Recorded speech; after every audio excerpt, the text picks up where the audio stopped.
নিচের কোনটি ক্রমিক সমানুপাতি? এটি চট্টগ্রাম বোর্ডের একটি এমসিকিউ। এটি হলো সাধারণ গণিতের অধ্যায় 11-র একটি খুবই গুরুত্বপূর্ণ এমসিকিউ। ক্রমিক সমানুপাতি অর্থাৎ ক্রমানুসারে বাড়তে থাকবে, এভাবে একটি কারণ, তাহলে এটা আমরা ভাবতে পারি যে এখানে যদি সাধারণ অনুপাত সমান হয় তাহলে এটা ক্রমিক সমানুপাতি হতে পারে।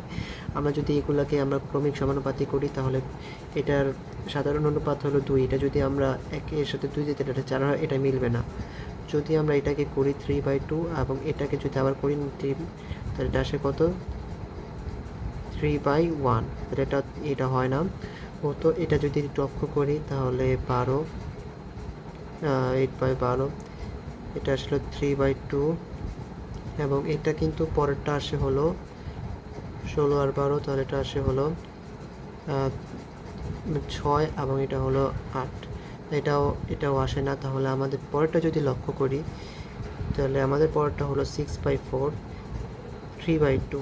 পরেরটা যদি লক্ষ্য করি 9/6, এটাও কিন্তু 3/2। তাহলে এতে কিন্তু উভয় ক্ষেত্রে সাধারণ অনুপাত সমান। তাহলে আমাদের সঠিক উত্তর গ বা ঘ, যাই হোক, বলা হয়েছে। এবং এই ধরনের এমসিকিউ করার জন্য সবসময় অনুপাতগুলো তো সমান হতেই হবে। আশা করি বুঝতে পেরেছেন।